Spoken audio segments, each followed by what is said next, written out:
একটা বিষয় হলো বিশ্বাস, আর একটা বিষয় হলো আমল। আমল ওই সময় কাজে লাগবে আখেরাতের জন্য, বিশেষ করে যখন তার বিশ্বাস তথা ঈমান থাকবে। আবার দেখুন, যেই ব্যক্তির ঈমান আছে আমল নাই, বলে এই ব্যক্তি যদি ওই বিষয়ে বিশ্বাস রাখে, যেমন নামাজ ফরজ, নামাজ কি ফরজ, এখন এটার উপরে আমাদের সবার বিশ্বাস থাকতে হবে। এখন এক ব্যক্তি নামাজ পড়ে না কিন্তু বিশ্বাস করে নামাজ ফরজ, তাহলে সে পাপী, অনেক শাস্তি হবে হয়তো, কিন্তু বিশ্বাস থাকার কারণে সে পাপী হবে, তবে বেঈমান হবে না। কথা বুঝতে পারছেন? আরেকজন নামাজ পড়ে, মাঝে মধ্যে নামাজ পড়ে, কিন্তু নামাজ যে ফরজ এটাকে সে তাচ্ছিল্যের সাথে দেখে, এটাকে তুচ্ছ তাচ্ছিল্য করে, দূর নামাজ পড়ে কি হবে, এই ধরনের একটা ভাব, অ্যাটিটিউড তার মধ্যে। এর দ্বারা কি হবে? সে শুধু পাপী হবে তা নয়, বরং তার ঈমান নষ্ট হয়ে যেতে পারে। যদি তার কথার মাত্রা বেশি খারাপ হয়, সে যদি অস্বীকার করে বসে, তাহলে তার ঈমান থাকবে না। এজন্য আমাদের দেশে অনেকে, আমরা যদি বলি যে কোরআন সুন্নাহর আইন বাস্তবায়ন করা দরকার, বিশ্বাস করতে হবে যে মানব জীবনের সব সমস্যার সমাধান ইসলামে আছে, এটা সে বিশ্বাস করে, তবে দুনিয়ার কারণে হয়তো বিভিন্ন তন্ত্র মন্ত্র করে, বিভিন্ন পলিসি গ্রহণ করে, কিন্তু বিশ্বাস আছে যে সব সমস্যার সমাধান ইসলামে আছে, কোরআনে আছে, রাসূলের সুন্নাহর মধ্যে আছে। তাহলে কি হলো? বলে কমপক্ষে তার ঈমানটা তো বাঁচলো, পাপী হয় হোক, ঈমান তো বাঁচলো। কিন্তু আমাদের দেশের পরিস্থিতি এরকম যে তন্ত্র মন্ত্র প্রতিষ্ঠা করার জন্য কোরআন সুন্নাহকে একেবারে বাদ দিয়ে দিতে চায়। কোরআন সুন্নাহ বা ইসলামে মানব জীবনের পরিপূর্ণ সমাধান আছে অস্বীকার করতে চায়, ওইটাকে প্রতিষ্ঠা করার জন্য। তাহলে ও নামাজ পড়বে, হজ করবে, রোজা রাখবে, যাকাত দিবে, কিন্তু সে বেঈমান, এ ব্যাপারে কোনো সন্দেহ নাই। তাহলে ইসলাম পূর্ণাঙ্গ জীবন ব্যবস্থা।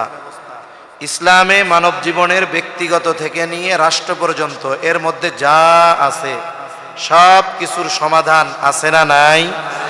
এটা আমাদের বিশ্বাস রাখতে হবে। তাহলে মানতে না পারলেও ঈমান বাঁচবে, ওই যে আমল করতে না পারলেও ঈমান বাঁচবে। তা ইসলাম আমাদেরকে এই বিষয়ও জানিয়েছে, কেমনে তোমরা তোমাদের সন্তানদের গড়ে তুলবা। সন্তান তো আল্লাহ তাআলার পক্ষ থেকে এক মহা আমানত, সাথে সাথে নেয়ামত। সন্তান যেমন নেয়ামত, অনুরূপ সন্তান আমানত। দেখুন, একজন ব্যক্তি, সন্তান কত বড় নেয়ামত। একজন ব্যক্তির হাজার হাজার কোটি টাকা আছে, তার জাগতিক সম্পদের অভাব নাই, ব্যাংক টাউনে তার 15-20টা বাড়ি আছে, ঢাকা শহরের মধ্যে আছে, টাকার অভাব নাই, কিন্তু আল্লাহ তাআলা তাকে একটা সন্তানও দেয় নাই। আপনি ওই ব্যক্তিকে জিজ্ঞাসা করবেন যে আপনাকে যদি আল্লাহ এই 1000 কোটি টাকা না দিয়ে আপনার জীবন চলার মতো অর্থ সেটা দিত, আর আল্লাহ তাআলা আপনাকে যদি সন্তান দিত, কোনটা আপনার কাছে পছন্দনীয় হতো বলেন তো? উনি বলবে, আরে ভাই, আমি মারা যাওয়ার পরে এই বাড়ি এই গাড়ি কে কোথার থেকে দখল দিবে, খাবে, আমার সম্পদ খাবে, কিন্তু আমার নাম নেওয়ার মতো কেউ থাকবে না। আমাদের গ্রামের ভাষায় বলে বংশে বাতি দেওয়ার মতো কেউ থাকবে না। এত কিছু না হয়ে যদি আল্লাহ 2টা সন্তান দিত, একটা সন্তান দিত, এটা আমার জন্য আরো বেশি আনন্দের কারণ হতো। তাহলে একজনের সম্পদ আছে, সন্তান নাই, এর মানে তার সুখের আসবাব আছে কিন্তু তার শান্তি নাই। শান্তি কিন্তু অন্তরের বিষয়, সুখ আসবাবের সাথে সম্পৃক্ত। মনে করেন গরম লাগতেছে, ফ্যান চালায়া দিলাম, গরম যায় না, এসি চালায়া দিলাম, কিন্তু বলেন তো, যেই লোকটার অন্তরে কষ্ট, এসির ঠান্ডা গা ঠান্ডা বানাবে, কিন্তু অন্তর কি ঠান্ডা বানাতে পারবে? পারবে না। আরেকজন ব্যক্তির সম্পদ আছে এরকম, সন্তানও আছে, কিন্তু সন্তান অবাধ্য, পাপাচারে লিপ্ত, মাদকাসক্ত। বলেন তো, সম্পদও আছে, সন্তানও আছে, কিন্তু এই সন্তান তার জন্য শান্তি না অশান্তির কারণ?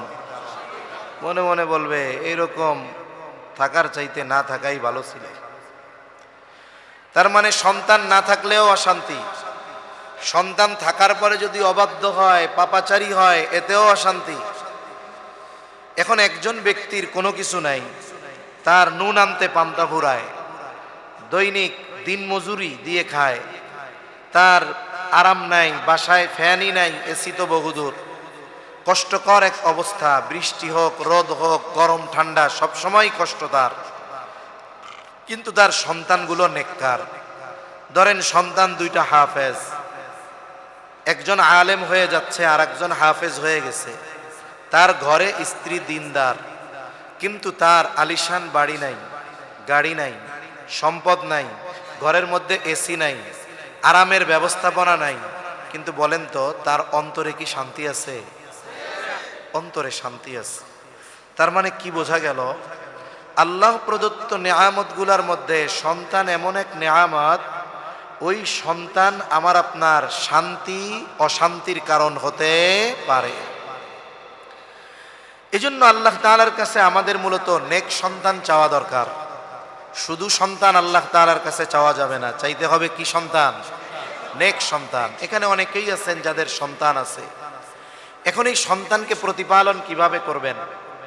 এখন তো অনলাইনে অনেক কোর্স আছে, প্যারেন্টিং কোর্স, অনেকে দেখি 1 মাসের কোর্স, 2 মাসের কোর্স। কি কোর্স? বলে সন্তান কিভাবে প্রতিপালন করবে এই সিস্টেম ওখানে শেখানো হবে। কোর্স ফি কত? বলে 30,000 টাকা, 30,000 টাকা। 30 দিনের কোর্স, দৈনিক 1 ঘন্টা, 30,000 টাকা। সন্তান কেমনে লালন পালন করবে এগুলো শেখাবে।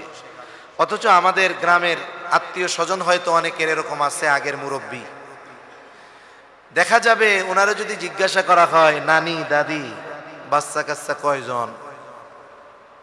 তবে 1 ডজন। 1 ডজনে কয়টা? 12 জন।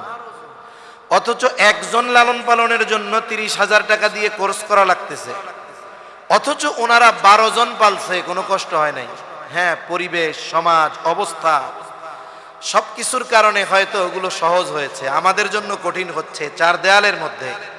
তবে এরপরেও আমরা ইসলামের যেই সিস্টেম, এটাকে যদি শুরু থেকে ফলো করি, তাহলে আমাদের সন্তানেরা সুনাগরিকে, ভালো মানুষে, দুনিয়া আখেরাতের সম্পদে পরিণত হবে।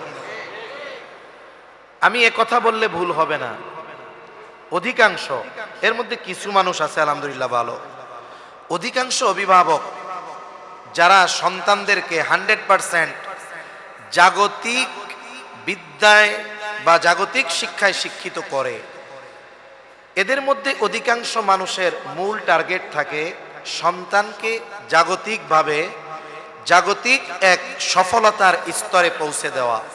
উদ্দেশ্য কি? উনি অনেক টাকার মালিক, সন্তানের টাকা পয়সার দরকার নাই, কিন্তু এরপরে ওনার টার্গেট কি? যে আমার সন্তানটা ডাক্তার হোক, আমার সন্তান ইঞ্জিনিয়ার হোক, আমার সন্তান অনেক বড় অফিসার হোক, আমার সন্তান বিসিএস ক্যাডার হোক, এক সময় সে সচিব হবে। এই ধরনের ইচ্ছা অধিকাংশ জেনারেল শিক্ষিত যারা, এদের মধ্যে এই বিষয়টা কাজ করে। এটা মানেন আর না মানেন, এটাই বাস্তব, এটাই বাস্তব। আবার অনেকে চিন্তা করেন এমন যে সন্তান মনে হয় জীবন চক্রের একটা অংশ। কি অংশ? বলে আমি এখন সুস্থ সবল, আল্লাহ আমার একটা ছেলে দিছে, এটাকে আমি সুন্দর মতো লেখাপড়া শেখাবো, এরপরে একে আমি ইন্টার পাস করার পরে কোনো ইউনিভার্সিটিতে ভর্তি করে দিব, অথবা তার যদি অ্যাবিলিটি কম থাকে চিন্তা করে কোনো মতে ইন্টার পাস করাইয়া যদি ডিফেন্সে কোনো চাকরি দিয়ে দিতে পারি, সরকারি কোনো বাহিনীতে, তাহলে কি হলো? বলে আমি এখন সুস্থ সবল, আমি এখন ইনকাম করি, আমার দুর্বল বাবা মাকে খাওয়াই, সবল সন্তানরে বড় বানাইতেছি, আমি বৃদ্ধ হব, ও চাকরি পাবে, টাকা উপার্জন করবে, আমাকে খাওয়াবে, ও আবার ওর পরবর্তী সন্তানদেরকে টাকা উপার্জনের মেশিন বানাবে। অনেক বাবার চিন্তাধারা কিন্তু এরকম। অথচ সন্তান শুধুমাত্র এই জন্য আল্লাহ তাআলা দেন নাই, সন্তানকে টাকার মেশিন বানানোর জন্য আল্লাহ তাআলা দেন নাই। সন্তান তো দুনিয়া আখেরাতের সম্মান অর্জনের বাবার অন্যতম একটি মাধ্যম। সন্তানকে সম্পদে পরিণত করতে হবে। সন্তানকে দুনিয়া আখিরাতের সম্পদে, অ্যাসেটে পরিণত করতে হবে আমাদের। তা না হলে আমরা অনেক সময় দেখেছি, আপনারা অনেক আছেন এখানে শিক্ষিত সমাজ, আমরা যা দেখি এটা আফসোসের বিষয়। কোন জায়গায় জানি এই বছর না গত বছর গিয়েছি একবার প্রত্যন্ত অঞ্চলে, রাস্তাও কাঁচা পেয়েছি, কিন্তু ওখানে গিয়ে আমি শহরের ছোঁয়া পেয়েছি। শহরের কি ছোঁয়া? বলে ওখানেও আমি কয়েক জায়গায় লেখা দেখলাম যে ওই পাশে একটা টিক দেওয়া, এদিকে বৃদ্ধাশ্রম আছে। কি আছে? বৃদ্ধাশ্রম। প্রত্যন্ত অঞ্চলের মধ্যে বৃদ্ধাশ্রম। আমরা তো মনে করি যে বৃদ্ধাশ্রম শুধু শহরে থাকবে, প্রত্যন্ত অঞ্চলেও বৃদ্ধাশ্রম আছে। তার মানে বৃদ্ধাশ্রমগুলোর মধ্যে 95% যেই মুরব্বীরা আছে, এনাদের খোঁজ নিলে দেখা যাবে এনাদের অতীত খুব জাঁকজমক, চাকচিক্যময়, অনেক সম্পদ, টাকা পয়সা ওনার ছিল, ওনার সন্তানদেরও আছে। কিন্তু জীবনের এই পড়ন্ত বেলায় যেই সন্তানের জন্য যিনি এত ত্যাগ তিতিক্ষা করলেন, ওনার সব সম্পদ ব্যয় করে সন্তানদেরকে ইউরোপ আমেরিকাতে উচ্চ শিক্ষার জন্য পাঠালেন। সন্তানেরা ইউরোপ আমেরিকা সব জায়গায় সবাই সেটেল হয়ে গেছে, কোটি কোটি টাকার মালিক হয়ে গেছে। কিন্তু ওই বাবা, ওনাকে জীবনের শেষ সময়গুলো বৃদ্ধাশ্রমে কাটাতে হচ্ছে। এটাই অধিকাংশ বৃদ্ধাশ্রমের অধিকাংশ মুরব্বীদের অবস্থা। আচ্ছা বলেন তো, এখানে আমরা যারা আছি, এই বিষয়টা কি আমরা কেউ আশা করি যে আমি জীবনের শেষ সময়গুলোতে বৃদ্ধাশ্রমে একাকী কাটাবো, সন্তানদের অবহেলার পাত্র হয়ে কাটাবো? এটা কেউ আশা করে না।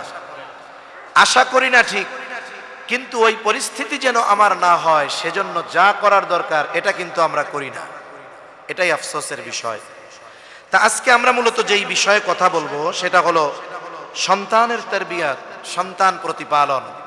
কারণ আপনারাই এ কথার স্বীকৃতি দিয়েছেন, হাজার হাজার কোটি টাকার দরকার নাই, জীবন চলার মতো যদি সম্পদ থাকে আর যদি আল্লাহ তাআলা নেক সন্তান দেয়, এটাই আমাদের বড় পাওয়া, এটাই আমাদের বড় সম্পদ। এখন এই সন্তানের তারবিয়াত, আধুনিক পরিভাষায় প্যারেন্টিং, এটা শুরু হবে কখন? জেনারেল ধারণা হলো যে একটা বাচ্চা দুনিয়ায় আসবে, মায়ের দুধ ছাড়বে, এরপরে বড় হবে, 5-6 বছর বয়স হবে, এরপর থেকে তাকে তারবিয়াত দেওয়া হবে, শেখানো হবে। কিন্তু ইসলাম বলে না, না, সন্তান দুনিয়ায় ভূমিষ্ঠ হওয়ার আগে তারবিয়াত নয়, বরং সন্তান দুনিয়ায় ভূমিষ্ঠ হওয়ার পরে নয়, বরং সন্তান দুনিয়ায় ভূমিষ্ঠ হওয়ার অনেক আগ থেকেই সন্তানের তারবিয়াত শুরু হয়ে যায়। যেমন আজকে এখানে একটা মাহফিলের আয়োজন করা হয়েছে। মাহফিল শুরু হয়েছে বাদ মাগরিব বা বাদ আসর থেকে। তা এই মাদ আসর বা বাদ মাগরিব থেকে মাহফিল হয়তো চলবে 11:30, সর্বোচ্চ 11:30। এখন বলেন তো, এই 5-6 ঘন্টার এই আয়োজনকে সুন্দর এবং সফল করার জন্য যেই প্রস্তুতিগুলো দরকার, যেমন কি দরকার ছিল, যেহেতু মসজিদের অভ্যন্তরে হচ্ছে, প্যান্ডেলিং এর দরকার নাই, এখানে কমপক্ষে মাইকের দরকার ছিল। যদি প্রোগ্রামটা বাহিরে হতো, প্যান্ডেলিং লাগতো। মনে করেন আসর থেকে শুরু হবে, এখন আসরের নামাজ পড়ার জন্য আসরের নামাজের সময় মাইকওয়ালা ভাইয়েরা সুন্দর মতো ট্রাকে মাইক টাইক বক্স নিয়ে হাজির হয়েছে। প্যান্ডেল যারা করবে ওনারাও আসরের সময় ট্রাকের মধ্যে বাঁশ সামিয়ানা নিয়ে হাজির হয়েছে। তা এত পরে কেন? বলে লেখা তো আসর থেকে শুরু হবে, তাই আমরাও আসরের সময় আসছি। বলেন তো, মাইকওয়ালা যদি আসরের সময় আসে, তারপরে প্যান্ডেলওয়ালা যদি আসরের সময় আসে, ওই দিন কি ওই মাহফিল করা সম্ভব হবে?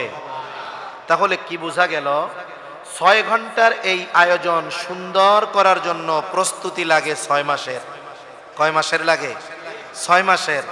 তাহলে মাহফিল সুন্দর করার জন্য আমি প্রস্তুতি 6 মাস আগ থেকে নেই। অনুরূপভাবে সন্তানকে যদি বাস্তবিক পক্ষে দ্বীনের উপরে গড়ে তুলতে হয়, আদর্শ মানুষে পরিণত করতে হয়, এই প্রস্তুতি সন্তান দুনিয়ায় আসার পরে নয়, বরং সন্তান দুনিয়ায় আসার অনেক আগ থেকেই এই প্রস্তুতি নিতে হয়। এই প্রস্তুতির শুরু কোথার থেকে হবে? যারা তো প্রস্তুতির শুরু থেকে করার সুযোগ আছে তারা তো করবে। যেমন এই প্রস্তুতির শুরু হবে একটা দোয়ার মাধ্যমে। আল্লাহ তাআলা একটা আম দোয়া সবাইকে শিখিয়ে দিয়েছে। যিনি বিবাহ করেছেন তিনিও করবেন, যিনি বিবাহ করেন নাই তিনিও করবেন, যার সন্তান হয় নাই বিবাহ করছে সেও করবে, যার সন্তান হয়েছে সেও করবে।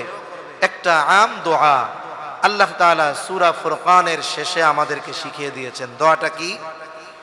রব্বানা হাব লানা মিন আজওয়াজিনা ওয়া যুররিয়াতিনা কুররাতা আ'য়ুন ওয়াজআলনা লিল মুত্তাকিনা ইমামা। আল্লাহ শিখিয়ে দিয়েছেন এই দোয়া, ও রব আমাকে আপনি এমন স্ত্রী সন্তান দেন, এমন স্ত্রী সন্তান দান করেন যারা আমার চক্ষু শীতলকরণের কারণ হবে। আপনি আমাদেরকে মুত্তাকিনদের ইমাম বানিয়ে দেন। এই দোয়া আমরা সবাই করব। যে বিবাহ করে নাই যুবক সেও করবে। কেন? বলে সে তো নেককার স্ত্রী আল্লাহর কাছে চাইবে, নেক সন্তান আল্লাহর কাছে চাইবে। আর এই পৃথিবীতে বিবাহের যত উদ্দেশ্য আছে, নেক বিবি কেন চাইবে? বিবাহের যত উদ্দেশ্য আছে এটা শুধু শারীরিক আর জৈবিক চাহিদা পূরণের জন্য বিবাহ এমনটা নয়। অনেক মানুষ মনে করে যে বিবাহ মনে হয় শুধু এটাই উদ্দেশ্য। না না, বিবাহের অনেক নেক উদ্দেশ্য আছে। গুনার থেকে বাঁচা, পাপাচার থেকে বাঁচা, এই ভালো ভালো সব উদ্দেশ্যগুলোর মধ্যে অন্যতম গুরুত্বপূর্ণ উদ্দেশ্য হলো নেক সন্তান। কি সন্তান? নেক সন্তান। আচ্ছা, একটা মেয়ে দেখতে অনেক সুন্দর, মোটামুটি টাকা পয়সাও আছে, বংশও ভালো। এখন বলা হলো যুবক তোমার সাথে এই মেয়েটাকে আমরা বিবাহ দিতে চাই। হ্যাঁ ঠিক আছে, অসুবিধা নেই, তবে একটা সমস্যা হলো সে তো সুন্দর, কিন্তু একটা সমস্যা, সে জীবনে কোনোদিন মা হতে পারবে না, তুমি জীবনে কোনোদিন বাবা হতে পারবে না। আমার মনে হয় 100 জনই বলবে যে না না, টাকা পয়সারও দরকার নাই, এত সুন্দর চেহারারও দরকার নাই, যদি সন্তান না হয়, বাপ ডাক যদি না শুনতে পারি, তাইলে বিয়ে করে লাভ কি? ঠিক কিনা বলেন? তার মানে সন্তান যদি না হয়, ওই সুন্দর মেয়ে এরা কেউ বিবাহ করতে চাইবে না অধিকাংশ। বলা হলো ঠিক আছে সন্তান হবে, তবে কথার কথা আর কি, সন্তান হবে, তবে ওর চরিত্র হবে কিন্তু পিচ্চি হান্নান, কালা জাহাঙ্গীর আর এরশাদ শিকদারের মতো। কি বলবে? মা পোসাই দোয়া ওসাই, আল্লাহ সন্তান না দেয় তাও ভালো, কিন্তু এই রকম যেন কোনো সন্তান আল্লাহ না দেয়। তাহলে দেখুন, বিবাহের অন্যতম উদ্দেশ্য শুধু সন্তান না। কি সন্তান? জোরে বলেন। নেক সন্তান। নেক সন্তানের জন্য কি দরকার? আমি কয়েকদিন আগে একটা লেখা পড়তেছিলাম। লেখার মূল কথা হলো এটা যে আধুনিক বিজ্ঞান বলতেছে যে সন্তানের ক্যারেক্টার, চরিত্র, এটা 90% গঠিত হয় তার মায়ের থেকে। সন্তানের চরিত্র গঠিত হয় কার থেকে? 90% চরিত্র গঠিত হয় কার থেকে? মায়ের থেকে। তাহলে কি বোঝা গেল? আপনি আমি যদি একজন উত্তম চরিত্রবান নেককার সন্তান চাই, কোরআন হাদিস তো আছে, আধুনিক বিজ্ঞান বলতেছে, তাহলে তুমি যেমনটা চাও ওই রকম একটা মা তার লাগবে। তুমি যদি উত্তম চরিত্রের চাও, তাইলে মা তো উত্তম চরিত্রের লাগবে। এজন্যই আল্লাহ দোয়া শিখিয়েছে, শুধু সন্তান না, ওই সন্তান গর্ভধারণ করবে এমন যোগ্যতা সম্পন্ন নেককার বিবিও আল্লাহ আপনি আমাকে দেন। তাহলে সন্তান যদি নেক সন্তান চাই, এর তারবিয়াত শুরু হয় ওই বিবাহ থেকে নিয়ে। নেক একজন নেককার একজন বিবি, এখান থেকেই সন্তানের মূল তারবিয়াত শুরু। এর আগে তো দোয়া করছে। এজন্য রাসূল আকরাম সাল্লাল্লাহু আলাইহি ওয়াসাল্লাম কোন গুণ দেখে বিবাহ করবে নারীদের বিবাহ করা হয়, নবীজি সাল্লাল্লাহু আলাইহি ওয়াসাল্লাম জানিয়ে দিয়েছেন। রাসূল আকরাম সাল্লাল্লাহু আলাইহি ওয়াসাল্লাম বলেন, তুনকাহুল মারআতু লিআরবাঈন, 4টি জিনিস দেখে মেয়েদের বিবাহ করা হয়। 1 নাম্বার, দেখা হয় তার সৌন্দর্য। 2 নাম্বার, দেখা হয় তার বংশ। 3 নাম্বার, তার সম্পদ। 4 নাম্বার, দেখা হয় তার দিন। তবে নবীজি সাল্লাল্লাহু আলাইহি ওয়াসাল্লাম দ্বীনের ব্যাপারে বলেন, ফাযফার বিযাতিদ্দীন, তোমরা দ্বীনকে প্রাধান্য দাও। বাকি তিনটা আছে দেখতে সুন্দর, বংশ ভালো, সম্পদ অনেক, দ্বীনদারিত্ব নাই, সাবধান। তবে যদি এমনটা হয় দ্বীনদারিত্বের কমতি নাই, কিন্তু চেহারা একটু শ্যামলা, সম্পদ একটু কম, বংশ অনেক উচ্চ নয়, বিবাহ করে নাও। আশা করা যায় আল্লাহ তাআলা এই মেয়ের গর্ভে এমন সুন্দর সন্তান দান করবে, যেই সন্তান তোমার চক্ষু শীতলকরণের কারণ হয়ে যাবে। স্বাভাবিকভাবে মানুষ বিবাহ পূর্ববর্তীকালীন সময় সে প্রায়োরিটি দেয় মেয়েটার চেহারা কেমন, দেখতে কেমন সুন্দর। কিন্তু বিবাহের পরে যখন সে বাস্তব জীবনে প্রবেশ করে, তখন তার কাছে চেহারার সৌন্দর্যের চাইতে ক্যারেক্টারের সৌন্দর্যের দাম বেড়ে যায়। এজন্য আমাদের বাংলাদেশে যত বিবাহ বিচ্ছেদ হয়, একটু খোঁজ নিয়েন তাইলে বুঝতে পারবেন। 95% বিবাহ বিচ্ছেদ হয়। দেখা যায় কি যে 95%, 100-র মধ্যে 95 জন মেয়ে চেহারা তার সুন্দর। বিবাহ বিচ্ছেদ হয়েছে, 95 জন মেয়ের চেহারা সুন্দর। তা বোঝা গেল কি যে বিবাহ বিচ্ছেদ হয়েছে যাদের, চেহারা সুন্দর করতে পেরেছে কিন্তু চরিত্রকে সুন্দর করতে পারে না। আর এটা মানতে হবে যে একজন মানুষ, ছেলে বা মেয়ে, সে যদি চার চরিত্রকে পরিপূর্ণ সুন্দর করতে চায়, তাহলে দ্বীন পরিপূর্ণ, মানাবিহীন পরিপূর্ণ চারিত্রিক সৌন্দর্য অর্জন করা সম্ভব নয়। চেহারার সৌন্দর্য এটা বিনষ্ট হয়ে যায়। সামান্য যদি কারো টানা 30 দিন ডায়রিয়া হয়, হসপিটালে ভর্তি থাকা লাগে, এই পৃথিবীর শ্রেষ্ঠ সুন্দরীও চেহারা নষ্ট হয়ে যাবে। আজকে যেই মেয়েটার বয়স 20 বছর, দেখতে অনেক সুন্দর, তার বয়স যখন 50 বছর হবে, 60 বছর হয়ে যাবে, চুলগুলো পেকে যাবে, চামড়াগুলো ঝুলে যাবে, চোখগুলো কোঠরের মধ্যে চলে যাবে। তার এই চামড়ার সৌন্দর্য কিছুকাল পরে থাকবে না। কিন্তু যদি তার চরিত্র সুন্দর হয়, আখলাক ভালো হয়, 80 বছরের বৃদ্ধাও যদি হয়ে যায়, বৃদ্ধ যদি হয়ে যায়, চামড়া ঝুলে যাবে, চুলগুলো সব পেকে যাবে, চোখ কুঠোরের মধ্যে চলে যাবে, হয়তো চেহারার সৌন্দর্য থাকবে না, কিন্তু তার চরিত্রের সৌন্দর্য বার্ধক্যের কারণে কখনো বিনষ্ট হবে না। এজন্য বাস্তব জীবনে তখন চারিত্রিক সৌন্দর্যের মূল্যায়ন বেশি থাকে। এজন্য গবেষণাও বলে যে কালো মেয়ে যারা, এদের বিবাহ বিচ্ছেদ কম হয়। এদের ভয় দুইটা থাকে। একটা হলো আমি তো দেখতে কালো, আল্লাহ না করুক যদি আমি কোনো ক্রাফট ব্যবহার করি, আমি কোনো অপরাধ করি, আমারে যদি ছেড়ে দেয়, আমারে কেউ বিবাহ করবে না, একটা ভয় তার মধ্যে কাজ করে। তা সম্মানিত উপস্থিতি, সন্তান তারবিয়াতের সর্বপ্রথম করণীয় কাজ যেটা, সেটা হলো একজন দিনদার মা। এটা সন্তানের অন্যতম হক। প্রসিদ্ধ একটি ঘটনা আছে, হযরত ওমর রাদিয়াল্লাহু তাআলা আনহুর কাছে এক পিতা গিয়ে সন্তানের ব্যাপারে অভিযোগ দিয়েছে, খলিফাতুল মুসলিমিন, আমার সন্তান আমার হক আদায় করে না, আপনি তাকে একটু বলে দেন। ওমর রাদিয়াল্লাহু তাআলা আনহু যুবকটাকে ধরে বলেন, কি ব্যাপার, কেন তুমি তোমার বাবার হক আদায় করো না? যুবক এবার পাল্টা প্রশ্ন করে বলে, খলিফাতুল মুসলিমিন, হক কি শুধু পিতা সন্তানের কাছে পায়? সন্তান কি তার পিতার কাছে কোনো হক পায় না? সন্তানের কাছে হক দাবি করবে পিতা কখন? বলে সন্তান বালেগ হবে যখন। কোন পিতা যদি তার 5-6 বছরের বাচ্চাকে বলে, ছেলেকে বলে, এই আগামীকাল থেকে তুই আমাকে উপার্জন করে খাওয়াবি, কেমনে খাওয়াবি জানি না, রিক্সা চালাবি না কি করবি আমি জানি না। পিতা যদি মনে করে আমি তার থেকে আমার হক আদায় করতেছি, আমি বলি না, হক আদায় করতেছেন না, আপনি আপনার সন্তানের উপরে জুলুম করতেছেন। পিতা সন্তানের কাছে হক পাওনা কখন? বলে সন্তান বালেগ যখন হবে তখন। তবে সন্তান পিতার কাছে হক পাবে কখন? হযরত ওমর রাদিয়াল্লাহু তাআলা আনহু বলেন, প্রত্যেক প্রত্যেকটা সন্তানের তার পিতার কাছে কয়েকটি হক আছে।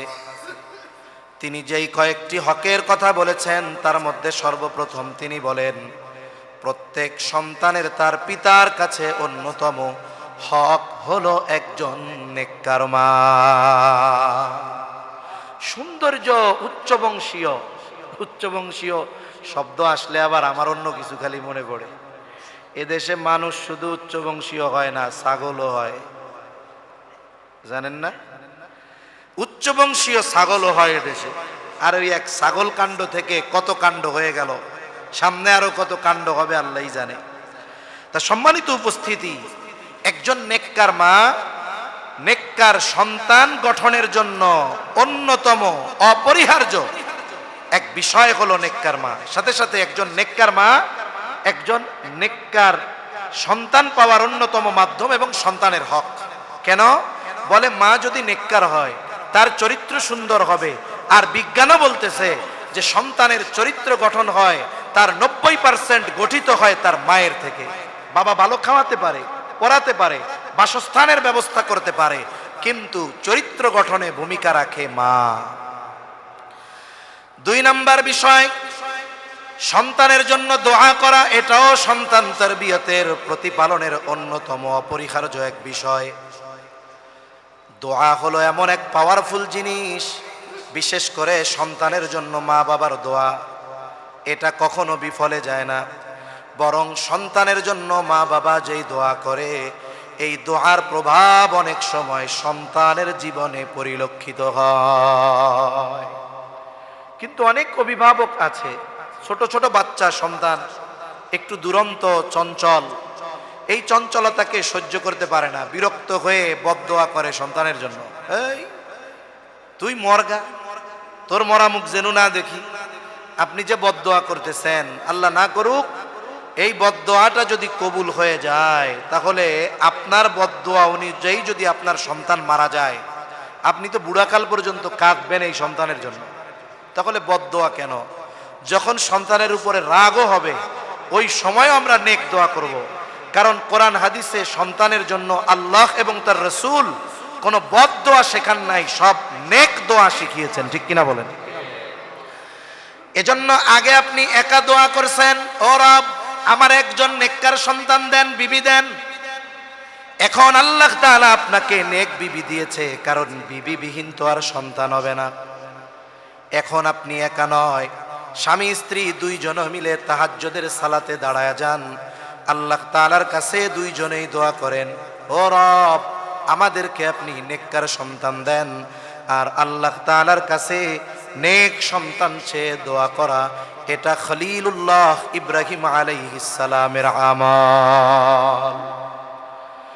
ইব্রাহিম আলাইহিস সালামকে যখন আল্লাহ তাআলা নমরুদের অগ্নিকুণ্ড থেকে হেফাজত করেছেন, বাবেল থেকে সফর শুরু করেছেন সিরিয়ার উদ্দেশ্যে, একে তো জলিলুল কদর পয়গম্বর, দ্বিতীয়ত মুসাফির, সফরের হালতে, 80 বছরের উপরে বয়স, দোয়া করতেছে রব্বি হাবলি মিনাস সলিহিন, ও রব আমাকে আপনি একজন নেককার সন্তান দেন।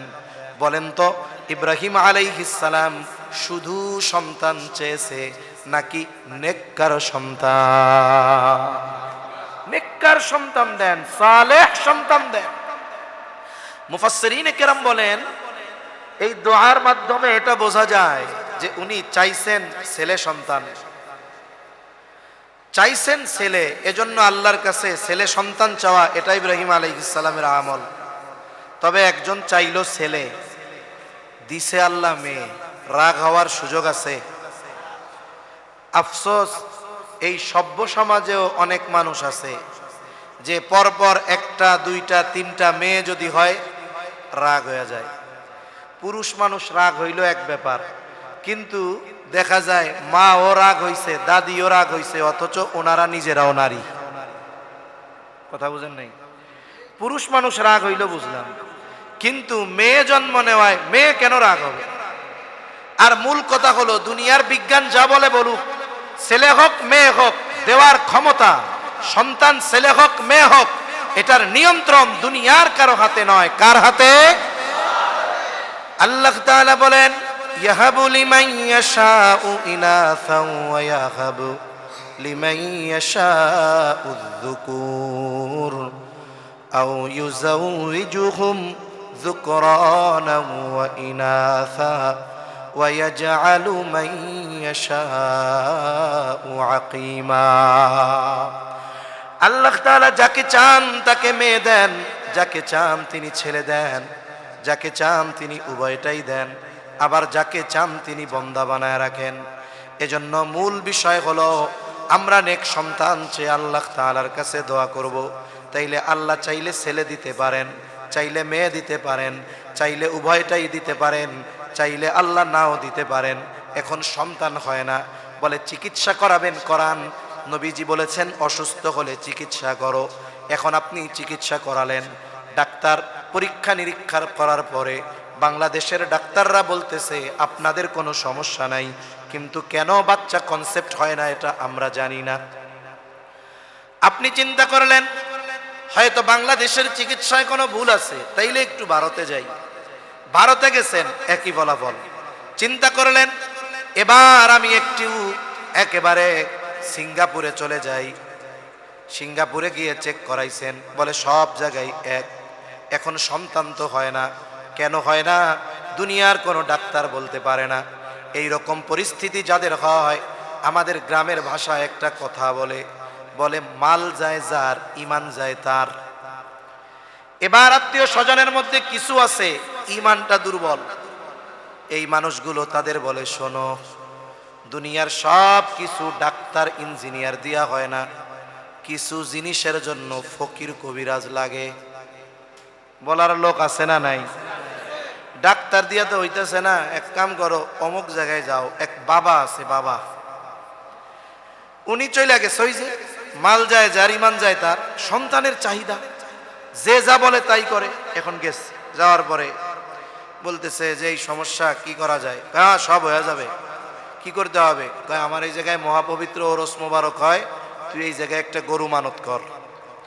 বলেন তো মানত আল্লাহ ব্যতীত অন্য কারো জন্য মানত করা যায়? যায় না। আপনারা মাশাআল্লাহ এগুলো ভালো জানবেন, কারণ আপনাদের মসজিদের খতিব সাহেব যিনি, তিনি সুন্দর, সুস্পষ্ট ভাষী, মিষ্ট ভাষী, খুব সুন্দর আলোচনা করেন মাশাআল্লাহ। মুফতি রফিকুল ইসলাম সরদার সাহেব বারাকাল্লাহু ফি হায়াতি, সকলে বলি আমিন। সাবলীল ভাষায় উনি জটিল ও কঠিন বিষয়গুলো তার শ্রোতাদেরকে বোঝাতে পারেন। এটা আল্লাহ প্রদত্ত একটি যোগ্যতা। আল্লাহ তাআলা ভাইয়ের খেদমতগুলা কবুল করেন। তা মানত আল্লাহ ব্যতীত অন্য কারো নামে করা যাবে না। এরপরে বলে শোনো আরো কিছু কাজ আছে। কি আছে? কয় 20 ঘাটের পানি আনবা, 21 গাছের বরই পাতা আনবা, 23 গাছের গোলাপের কাঁটা আনবা, শ্মশানের মাটি আনবা, কবরস্থানের মাটি আনবা, এই আনবা সেই আনবা। কয় এইগুলা গুলাইয়া যদি গোসল করায় দেই তাহলে তোমার পোলাপান হয়ে যাবে। নাউজুবিল্লাহ কোন।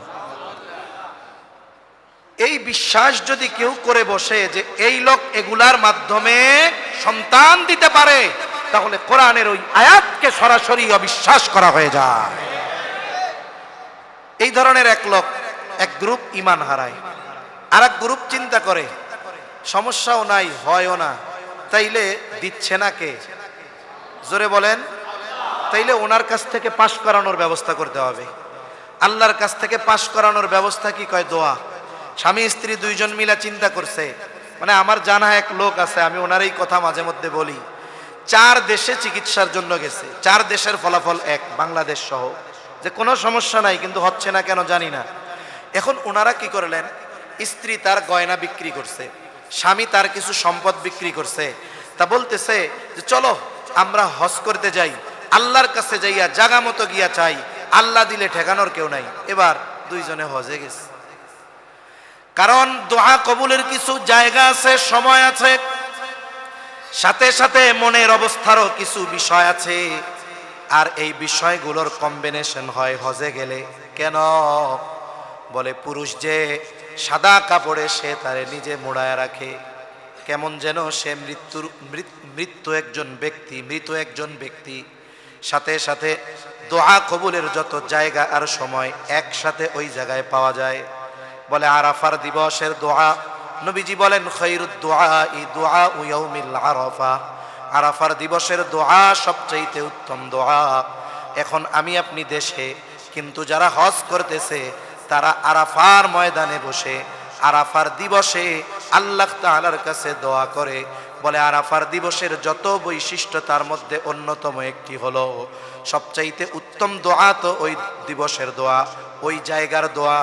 সাথে সাথে প্রতি রজনীতে মধ্যরাতের পর আল্লাহ তাআলা বান্দাকে ডাকে, বলে বান্দা কার কি প্রয়োজন চাও। বিশেষ কিছু রজনীতে সন্ধ্যার পরে সূর্যাস্তের পরে আল্লাহ বলে বান্দা কার কি প্রয়োজন চাও। কিন্তু আরাফার দিবসের বিষয়টা হলো ওই দিন মধ্যরাতের পরে নয়, সূর্যাস্তের পরে নয়, দিনের বেলা বান্দাকে আল্লাহ বলে ও বান্দা কার কি প্রয়োজন আমি আল্লাহর কাছে চাও।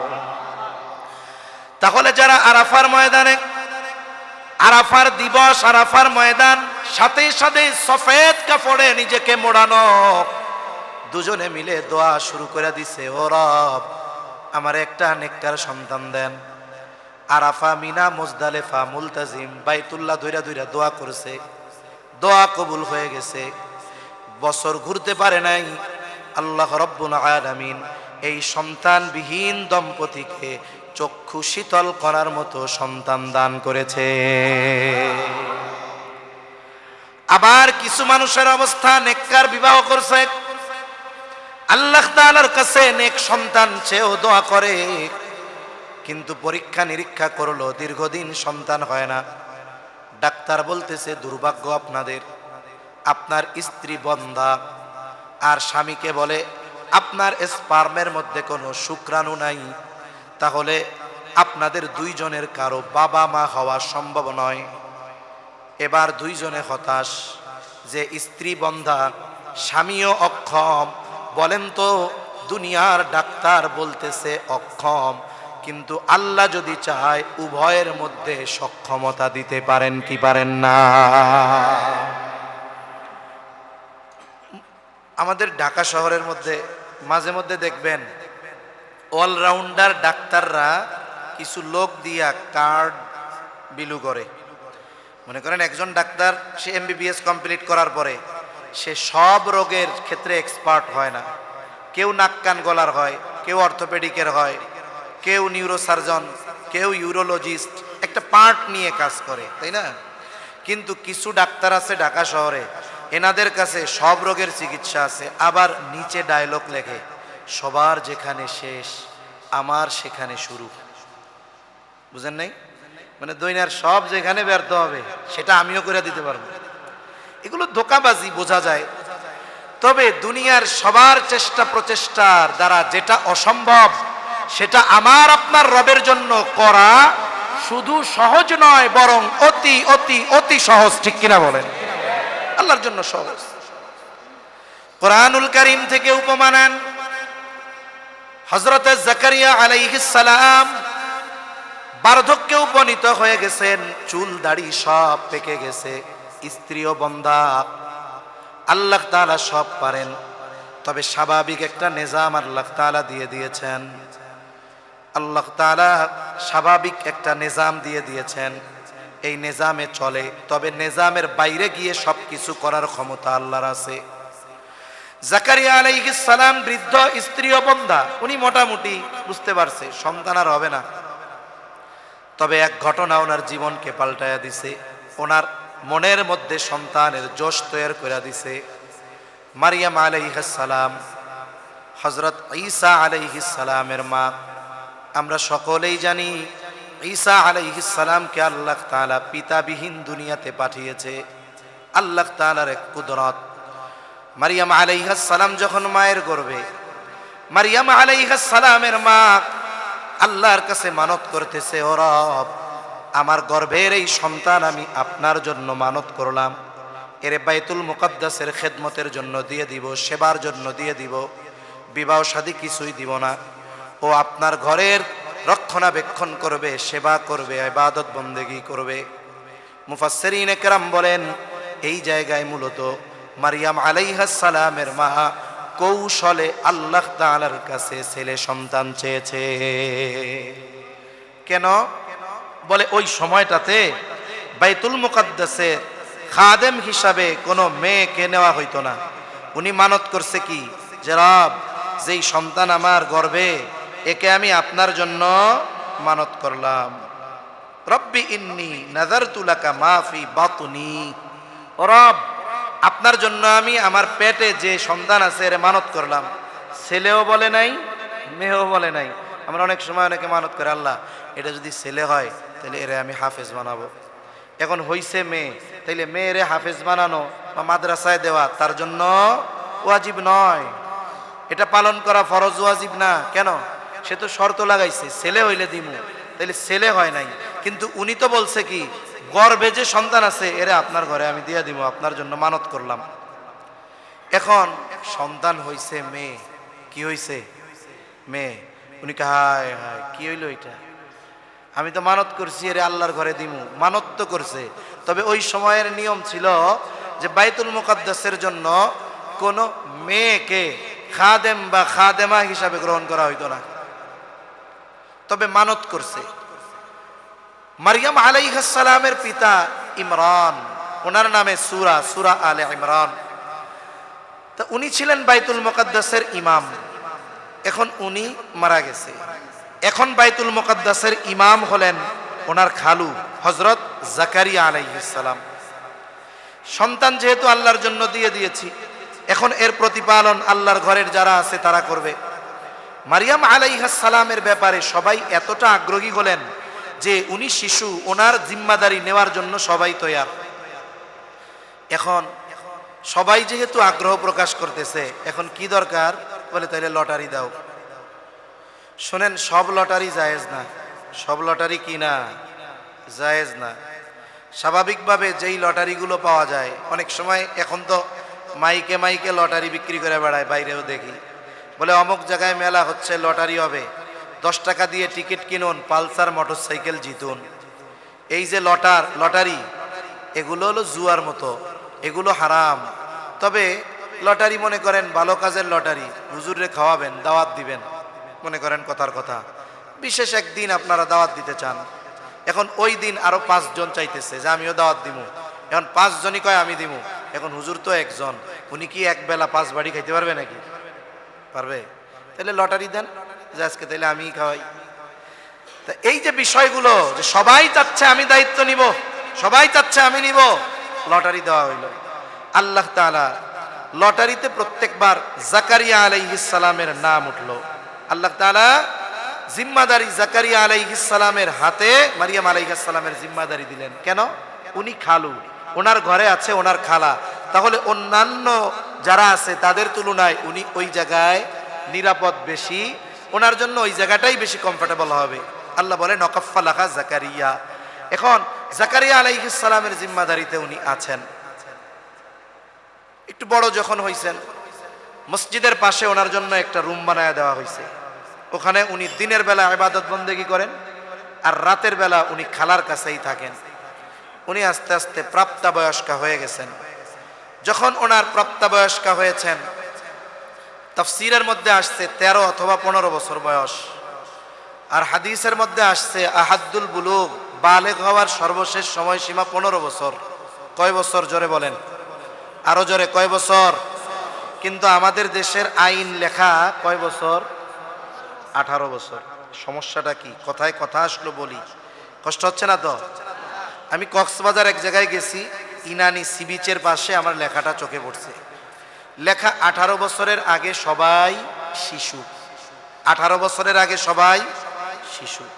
বলেন তো এই কথাটা, এই কথার আলোকে 18 বছরের পরে যদি কেউ কোনো মার্ডার করে, আর 17 বছর 11 মাস 28 দিন বয়স ও যদি কোনো মার্ডার করে, বলেন তো দুইজনের শাস্তি কি এক হবে? কেন হবে না? এইজন শিশু, ওইজন প্রাপ্তবয়স্ক। এই আইনটা করার মাধ্যমে কি হয়েছে জানেন? এই যে কিশোর গ্যাং, কিশোর অপরাধ, এটাকে অলিখিতভাবে এক ধরনের বৈধতা দিয়ে দেওয়া হয়েছে। তার মানে 16 বছর বয়স মার্ডার কর, তোর ফাঁসি হবে না। 17 বছর বয়স মার্ডার কর, তোর ফাঁসি হবে না। তোরে নিয়ে সেফ হোমে দিবে, 10 বছর ওই জায়গায় থাকবি, এরপরে বড় নেতা হয়ে বের হয়ে যাবি। এইগুলো অবস্থা। এজন্য ইসলাম যেই সলিউশন গুলো দিয়েছে প্রত্যেকটার মধ্যে দুনিয়া আখিরাতের কল্যাণ আছে। আর 15 বছর ইংরেজি হিসাবে না, 15 বছর হলো চন্দ্র হিসাবে। এই হিসাবে হয়তো 14.5 বছরের কাছাকাছি হয়। তাহলে একটা ছেলে বা মেয়ে চন্দ্র হিসাবে 15 বছর, আর সৌর হিসাব বা ইসাই হিসাব বা ইংরেজি হিসাবে যখন তার 15 বছর হবে, বলেন তাকে নাবালক বলার কোনো সুযোগ নাই। এজন্য শরীয়ত যেটার সমাধান দিয়েছে, সারা পৃথিবীর সব মানুষ যদি একসাথে বলে না এটা বৈধ, সারা পৃথিবীর সব মুফতিরা যদি বলে বৈধ, বলেন তো ওটা কি বৈধ হবে? এজন্য ওনার বয়স 13 বা 15, এখন পবিত্রতার গোসলের জন্য গেছেন। যখনই উনি পবিত্রতার গোসলের জন্য গেছেন, যাওয়ার পর দেখতেছে একজন সুদর্শন যুবক ওনার সামনে উপস্থিত হয়ে গেছে। স্বাভাবিক, উনি সাবালিকা হয়েছেন, এই রকম সুদর্শন একজন যুবককে দেখে উনি ভয় পেয়ে গেছেন। তাফসিরের মধ্যে বলেন এসেছে যে এটা আল্লাহ তাআলার পক্ষ থেকে ওনার জন্য পরীক্ষা হতে পারে। এখন এই যুবক সুদর্শন, চেহারায় আবার তাকওয়ার প্রভাব আছে।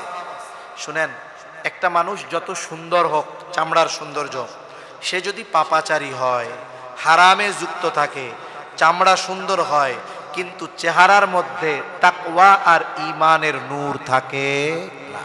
আরেকজন ব্যক্তি কালো দেখতে কিন্তু তিনি দিনদার, হারাম হালাল বেঁচে চলেন, মুত্তাকি, বলে কালো হতে পারে চামড়া কিন্তু ওই কালো চামড়ার মধ্যে ঈমানের নূর আর তাকওয়ার নূর চমকাইতে থাকে।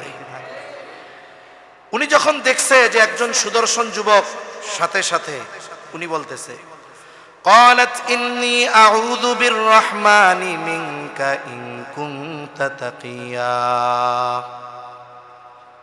আমি দয়াময়ের কাছে তোমার ব্যাপারে আশ্রয় চাই, যদি তুমি, তোমার থেকে আশ্রয় চাই যদি তুমি আল্লাহ ভীরু হও। যদি পরীক্ষা হয় তাহলে এই পরীক্ষায় মারিয়াম আলাইহিস সালাম পাস। এইবার ফেরেশতা, সে তো মানব আকৃতিতে আসছে, সে বলে ক্বালা ইন্নামা আনা রাসূলু রাব্বিকি লিআহাবা লাকি গুলামান যাকিয়া,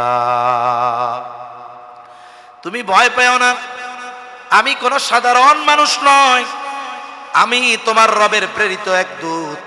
আল্লাহর পক্ষ থেকে, তোমার রবের পক্ষ থেকে তোমাকে একজন পবিত্র সন্তান দিতে এসেছি। কি বলো, কি কথা? মারিয়াম আলাইহিস সালাম বলেন, কি বলতেছো তুমি এইগুলা? ক্বালাত আন্না ইয়াকুনু লি গুলামু ওয়া লাম ইয়ামসাসনি বাশারু ওয়া লাম আকু বাগিয়া, হায় রে, আমার সন্তান হবে কেমনে? কি বলো তুমি? আমাকে কোনো বাশার, কোনো মানুষ স্পর্শ করে নাই, কোনো পুরুষ স্পর্শ করে নাই, আমি ব্যভিচারিণীও নয়, তাহলে সন্তান কেমনে হবে? ফেরেশতা জবাব দেয়, ক্বালা কাযালিক, তোমার রব যেমনে চায় অমনেই হবে। আল্লাহু আকবার বলেন। তোমার রব যেভাবে চায় সেভাবেই হবে। শুনে রাখো, ক্বালা রাব্বুকি হুয়া আলাইয়া হাইয়্যিন, আর তোমার রবের জন্য এটা শুধু সহজ নয়, বরং অতি অতি সহজ। আমরা যেটা চিন্তা করি অসম্ভব, আল্লাহর জন্য এটা অতি অতি সহজ। এবার কি হলো? তাফসীরে আসছে, ওনার বুকের মধ্যে ফু দিয়ে দিল ফেরেশতা জিবরাইল আলাইহিস সালাম। এখন ওনার গর্ভে সন্তান ঈসা আলাইহিস সালাম, তা ওনার গর্ভে স্বাভাবিক নিজাম কি, অতীত থেকেই এই প্রচলন, যখন কোনো মেয়ে প্রেগনেন্ট হয়, সন্তান সম্ভব হয়, মুরব্বীরা, আত্মীয় স্বজন, ডাক্তারেরা বলে এখন থেকে ভালো ভালো খাওয়াবা, দুধ ডিম খাওয়াবা, আপেল আনার আঙ্গুর বেদানা এগুলো খাওয়াবা। কেন? বলে যদি মা পুষ্টি পায় তাহলে সন্তানও এর প্রভাব পড়বে, পুষ্টি পাবে, সুস্থ থাকবে। এই প্রচলন অতীত থেকেই ছিল, কিন্তু বিষয়টা তো অন্য জায়গায়। তাফসীরের মধ্যে আসছে ঈসা আলাইহিস সালাম যখন মায়ের গর্ভে, এখন উনি প্রেগন্যান্ট, দুনিয়ার নিজাম অনুযায়ী ওনার ভালো খাবারের দরকার, ঠিক না? কিন্তু অবস্থা ভিন্ন। মুফাসসিরিনে কেরাম বলেন মারিয়াম আলাইহিস সালাম যে প্রেগন্যান্ট, ওনার গর্ভে যে সন্তান, এটা দুনিয়ার কেউ কিন্তু জানে না। আর আল্লাহ তাআলা এই বিষয়টাকে গোপন রেখেছেন। দুনিয়াতে যখন কেউ সন্তান সম্ভব হয়, সন্তান ভূমিষ্ঠ হওয়ার সময় যত নিকটবর্তী হয়, তার দেহের গঠন তত পরিবর্তন হয়। কিন্তু আল্লাহ তাআলা মারিয়াম আলাইহিস সালামের এই বিষয়টাকে স্বাভাবিক রেখেছেন। উনি যতক্ষণ ওই সন্তান ভূমিষ্ঠ হওয়ার পর ঈসা আলাইহিস সালামকে কোলে করে ওনার সম্প্রদায়ের কাছে যতক্ষণ পর্যন্ত না এনেছেন, ততক্ষণ পর্যন্ত কেউ জানতো না যে ওনার গর্ভে একজন সন্তান আছে। কেউ জানতো না, ওনার খালাও জানতো না, খালুও জানতো না, কোনো মহিলারা জানতো না, কোনো মানুষ জানতো না। এখন মানুষ যদি না জানে তাইলে কি ওনারে ভালো খাওয়াবে? খাওয়াবে বলেন? খাওয়াবে না তো। কিন্তু আল্লাহ তো জানে, এজন্য ওনারে ভালো খাওয়ানোর দায়িত্ব আল্লাহ দুনিয়ার কারো হাতে দেন নাই। এই দায়িত্ব স্বয়ং যিনি নিছেন তিনি কে? আল্লাহ দায়িত্ব নিছে। এখন জাকারিয়া আলাইহিস সালাম তো ওই যে অভিভাবক, দেখাশোনার দায়িত্ব। দিনের বেলায় যখন ওইখানে থাকে উনি দেখতে দেখতে আসেন যে কিছু লাগবে কিনা। এখন যখনই ঢুকে দেখে মারিয়ামের সামনে হরেক রকমের তরুতাজা অমৌসুমি গাছ পাকা তরুতাজা ফলমূল, গাছ পাকা তরুতাজা ফলমূল। ও সময় অনেক হয়ে গেছে, অল্প সময়, আর কষ্ট নেবেন না, কথা শেষ করে দিব। গাছ পাকা তরুতাজা ফলমূল, অথচ গাছেও নাই, বাজারেও নাই, ওই সময় তো কোল্ড স্টোরও নাই। উনি আবার জিজ্ঞাসা করতেছে, কুল্লামা দাখালা আলাইহা জাকারিয়াল মিহরাবা ওয়াজাদা ইনদাহা রিজকা। জাকারিয়া আলাইহিস সালাম যখনই ঢুকে তখনই দেখে হরেক রকমের তাজা ফলমূল, অথচ গাছেও নাই, বাজারেও নাই, কোথাও নাই। কিন্তু এই ধরনের ফল কেমন যেন এইমাত্র গাছ থেকে পাকা ফল ছিঁড়ে আনা হয়েছে, এরকম তরুতাজা ফল। জিজ্ঞাসা করতেছে, ক্বালা ইয়া মারইয়ামু আন্না লাকি হাযা। হে মারিয়াম, এগুলো তোমার জন্য কোথা থেকে আসলো, কই পাইলা? মারিয়াম আলাইহিস সালামের সহজ আর সোজা জবাব, ক্বালাত হুয়া মিন ইনদিল্লাহ। বলেন এগুলো যার পক্ষ থেকে আসছে তিনি কে? মারিয়াম আলাইহিস সালাম বলে আল্লাহ দিয়েছে এগুলো, অথচ গাছেও নাই, বাজারেও নাই, অমৌসুমি ফল। জাকারিয়া আলাইহিস সালাম এই কথা বিশ্বাস করছে তো করছেই, কারণ আমরাও এটা বিশ্বাস করি। বলেন তো, বাজারে থাকা লাগবে না, গাছে থাকা লাগবে না, কোল্ড স্টোরে থাকা লাগবে না, পৃথিবীর কোথাও থাকা লাগবে না। আল্লাহ যদি চায় তার কোনো বান্দাকে ওই ধরনের খাবার খাওয়াতে পারে কি পারে না? পারে। তবে এরপরেও আমাদের সংশয় থেকে যাবে কি, একজনরে মনে করেন আল্লাহ এরকম খাওয়াইছে, আপনি জিজ্ঞাসা করলেন পাইছস কইরে, এটা তো গাছেও নাই, বাজারেও নাই, কোথাও নাই, তুমি পাইলা কই? ও কইছে আল্লাহ দিয়েছে। আমরা কি বলবো? লাঠি হাতে নিয়া আল্লাহ দিছে বুঝলাম, তুই পাইছস কই আগে এটা গো, ঠিক কিনা বলেন? জাকারিয়া আলাইহিস সালাম আর কিছু জিজ্ঞাসা করেন নাই, কারণ ওনার ঈমান তো ওই পর্যায়ের যে আল্লাহ চাইলে দিতে পারে। এটা সিম্পল সাধারণ ব্যাপার, এটা কোনো জরুরি আর কঠিন বিষয় না। তবে এটা দেখার পরে ওনার দিলের মধ্যে জোশ আসছে, জোশ আসছে। যেই রব মারিয়ামরে এইরকম গাছ পাকা ফল খাওয়াইতেছে, গাছেও নাই, কোথাও নাই, তাইলে ওই রব তো আমারে সন্তান দিতে পারে। আমার স্ত্রী বন্ধা, আমি বৃদ্ধতা থেকে, এইবার জোশ নিয়ে, আবেগ নিয়ে, একনিষ্ঠতার সাথে আল্লাহ তাআলার কাছে দোয়া করে। হুনালিকা দাআ জাকারিয়া রাব্বা ক্বালা রাব্বি হাবলি মিন লাদুনকা যুররিয়াতান তাইয়্যিবা। দোয়া করতেছে ওই রুমের মধ্যেই, ওইখানেই জোশ আসছে, দোয়া শুরু করছে। শুনেন, দোয়া কবুলের যত শর্ত আছে এর মধ্যে অন্যতম এক শর্ত হলো একনিষ্ঠতা, একাগ্রতার সাথে আল্লাহর কাছে চাওয়া। অন্যান্য শর্ত ঠিক থাকার সাথে সাথে এটাও ঠিক থাকতে হবে, কানেকশন ঠিক থাকতে হবে, নেটওয়ার্ক ঠিক থাকতে হবে। তাইলে এই দোয়া আল্লাহর কাছে কবুল হবে। এখন আমাদের দেশে অনেক সময় দোয়ার ক্ষেত্রে অবহেলা, অবজ্ঞা এগুলো পরিলক্ষিত হয়। বিশেষ করে অনেক জায়গায় মাহফিলে গেলে কয়, হুজুর আমাকে একটু তাবারক আছে। কি আছে? আচ্ছা দিয়া দেন। কয় না হুজুর, আগে দেওয়া যাবে না। তাহলে দোয়ার পরে দেন। না হুজুর, পরেও দেওয়া যাবে না। কোন সময় দিবেন? কয় দোয়াটা হুজুর একটু লম্বা করেন, দোয়ার মধ্যে দিয়া দিব। শুনেন, দোয়া কবুলের জন্য কি দোয়া লম্বা করা লাগবে নাকি? তার মানে এই জায়গা লম্বা দোয়া করাবে দোয়া চাওয়ার জন্য না, খিচুড়ি দেওয়ার লাগিয়া। তার মানে এই দোয়ার উদ্দেশ্যই ঠিক নাই, এ দোয়া কবুল হওয়ার সম্ভাবনা নেই। এরপরে কি হবে দেখবেন, দোয়া শুরু করছি, দোয়া চলতেছে, কেচামেচি চলতেছে, এই তাড়াতাড়ি আন খিচুড়ি, এই দোয়া শেষ হয়ে গেল, আন চলতেছে। এরপরে কি, কান টান বন্ধ করে যাক, কোনো মতে চোখ বন্ধ করে করবেন দোয়া। খিচুড়ি দিচ্ছে এই পাশে, আর ওই পাশের লোকজন তাকায়, শেষ হয়ে গেল কিনা, ও শেষ হয়ে গেল। এখন বলেন তো, দোয়া করতেছে আর খিচুড়ি দেখতেছে, এই দোয়া ছাদের উপরেও তো উঠবে না, ঠিক কিনা বলেন? জাকারিয়া আলাইহিস সালাম দোয়া করছে, একেবারে দিল তো তখন তৈয়ার, দোয়া করছে তো দোয়ার সাথে সাথে কবুল হয়ে গেছে। সুবহান। দোয়া শেষ করে তিনি নামাজে দাঁড়াইছেন, ফেরেশতা আল্লাহর পক্ষ থেকে সুসংবাদ নিয়ে হাজির। ফানাদাতুল মালাইকাতু ওয়া হুয়া কাইমুন ইউসাল্লি ফিল মিহরাব আন্নাল্লাহা ইউবাশশিরুকা বিয়াহইয়া। উনি ওনার রুমে মেহরাবে নামাজে দাঁড়ানো, ফেরেশতা চলে আসছে, ও পয়গম্বর জাকারিয়া আলাইহিস সালাম, আল্লাহর পক্ষ থেকে সুসংবাদ নেন। একটা ছেলে সন্তানের সুসংবাদ শুধু নয়, আল্লাহ তাআলা স্বয়ং ওই সন্তানের নাম নিজে রেখে দিয়েছেন ইয়াহইয়া।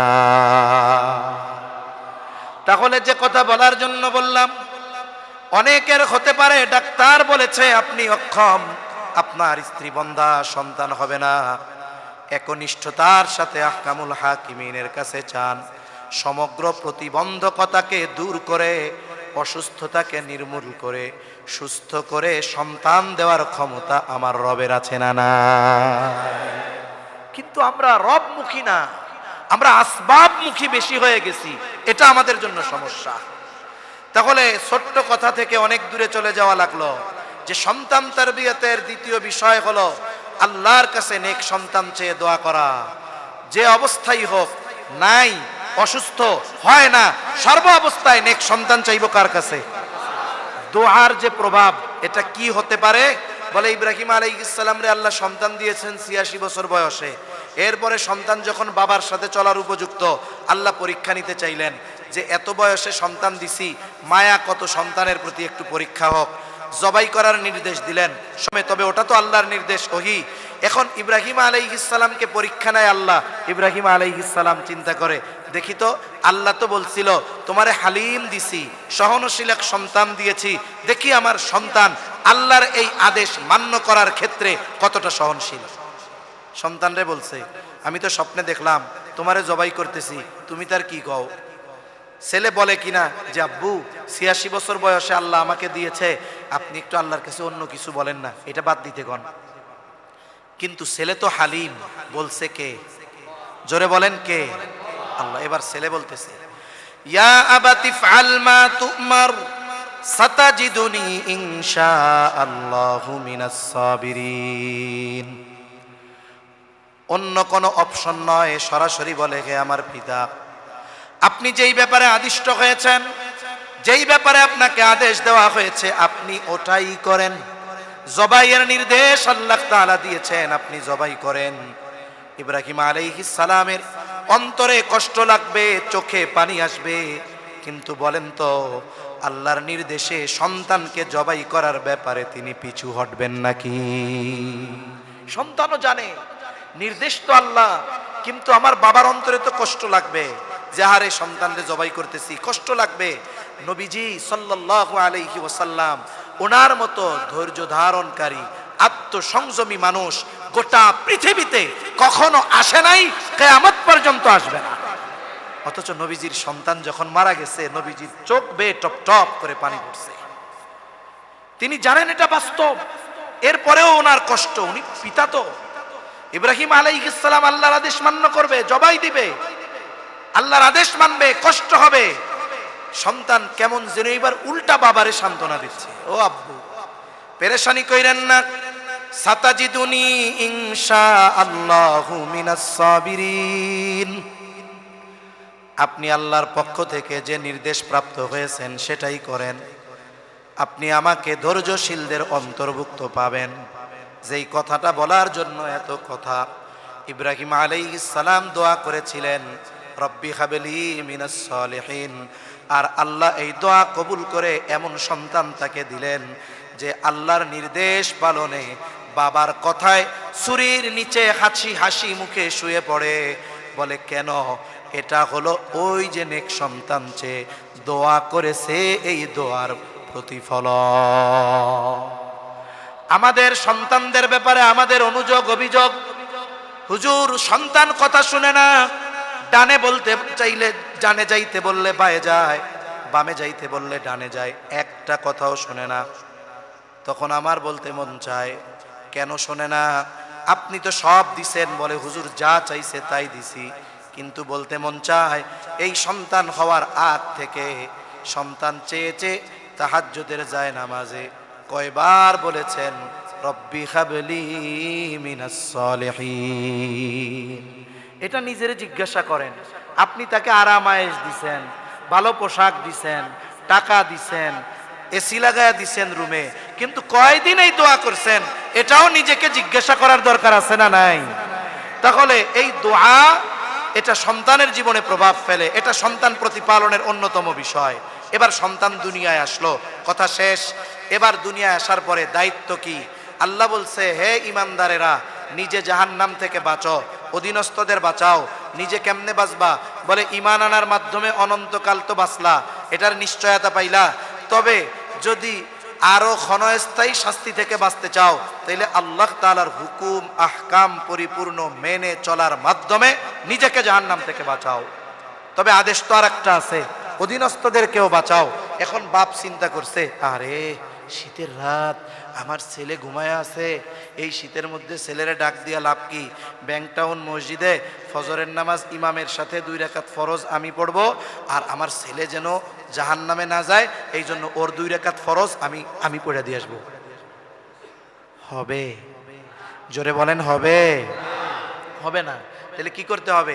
আপনি ছেলের নামাজ পড়তে পারবেন না, ওর রোজা রাখতে পারবেন না, ওর হজ করতে পারবেন না, যাকাত দিতে পারবেন না, তবে ওকে পড়ানোর জন্য যা করা দরকার সব করতে পারবেন।